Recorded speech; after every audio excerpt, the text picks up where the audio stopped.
ঘরের শত্রু বিভীষণ। দর্শক, বাংলা একটা কথা আছে, সেই কথাটাই যেন একেবারে সত্য প্রমাণ করে দিলেন আব্দুল হামিদ সাহেবের মেয়ে মিনা। এই মিনা কি করেছে? মিনা বাবার 1,66,00,000 টাকা চুরি করেছে। কোত্থেকে? সিন্দুক থেকে চুরি করে। মজার বিষয় হচ্ছে, এই টাকা চুরি করে তিনি তার স্বামীকে দিয়েছেন। এখন পরিবারের যে বাবা রয়েছেন হামিদ সাহেব, তিনি ব্যবসায় একজন ঠিকাদার। এই ঠিকাদার হামিদ সাহেব জানেন না তার মেয়ে বিয়ে করেছেন। মেয়েকে পড়িয়েছেন কোথায়? ব্যারিস্টার ল পড়িয়েছেন এই মেয়েকে। সেই মেয়ে ভালোবেসে বিয়ে করেছে সাকিবুল নামের এক ছেলেকে। সেই ছেলে অনার্স সম্পন্ন করেছে তিতুমির কলেজ থেকে। সেই ছেলেটির বাড়ি হচ্ছে সিরাজগঞ্জ।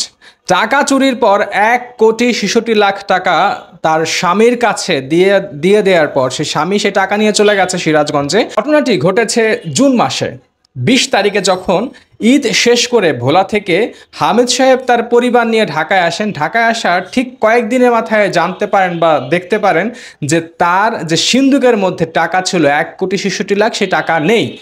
কোথায় যাবে টাকা? ওদিকে বাসার যে মেইন দরজা, সেই মেইন দরজা ঠিকঠাক আছে, বাসার মেইন দরজায় কোনো রকম কোনো স্পট নেই। তাহলে এই সিন্দুক থেকে টাকা চুরি করবে কে? এরকম একটি ঘটনা নিয়ে মেয়েকে নিয়ে সেই বাবা হামিদ সাহেব যান মোহাম্মদপুর থানায় গিয়ে অজ্ঞাতনামা ব্যক্তিদের উল্লেখ করে তিনি মামলা করেন টাকা চুরির। সেই টাকা চুরির মামলায় ওই সঙ্গে কিন্তু সে অপরাধী ছিল, যে অপরাধী মিনা, সেই মিনা কিন্তু বাবার সঙ্গেই ছিল। এই থানায় গিয়েছিল, মামলা করেছে। এরপর সেই মোহাম্মদপুর থানার যে পুলিশ কর্মকর্তারা রয়েছেন, তারা ওই বাসাতে আসেন।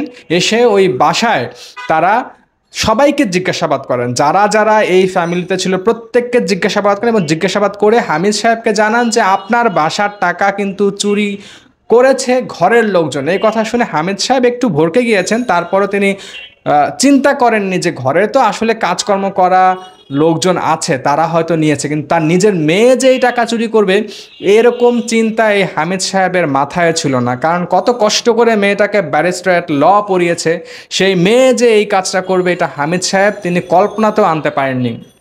যাই হোক, পরে সবাইকেই তদন্তের স্বার্থে জিজ্ঞাসাবাদ করা হয়েছে। এক পর্যায়ে পুলিশ সদস্যদের সন্দেহ হয় মিনাকে। একবার নয়, 4 বার মিনাকে কিন্তু তারা জিজ্ঞাসাবাদ করে।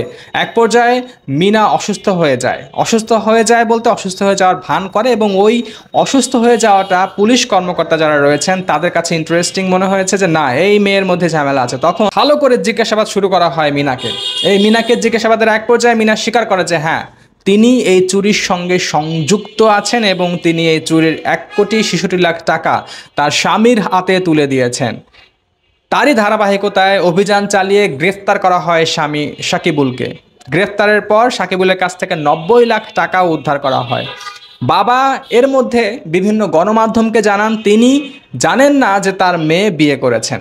তার মেয়ে একেবারে পরিবারের অমতেই বিয়ে করেছেন, এবং তার মেয়ে ধারণা করেছেন যে তাদের এই বিয়ে পরিবার কোনোভাবেই মেনে নেবে না।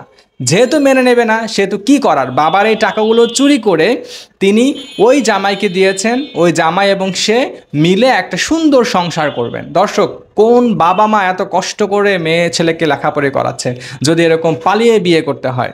পালিয়ে যে বিয়ে করেছে এই মেয়েটা, এটুকুও জানায়নি পরিবারকে। তিনি তার বাবার সঙ্গেই থাকেন, মায়ের সঙ্গেই থাকেন।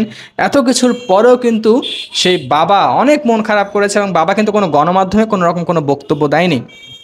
কারণ তার বলার কোনো ভাষা নেই, তার নিজের মেয়ে এই কাজটা করবে। দর্শক, আসলে বিশ্বাস করবেন কাকে? আপনার বাসায় যদি এরকম মানুষ থাকে, আপনি কি বিশ্বাস করতে পারবেন কাউকে? দুনিয়াটা এখন এমন একটা পর্যায়ে গেছে, আপনি আপনার রক্তের সম্পর্ককেও বিশ্বাস করতে পারছেন না। আব্দুল হামিদ সাহেবের জন্য সমবেদনা। আল্লাহ তাআলা তাকে এই এরকম একটা ঘটনা সহ্য করার তৌফিক দান করুক। ভালো থাকবেন সবাই। আল্লাহ হাফেজ।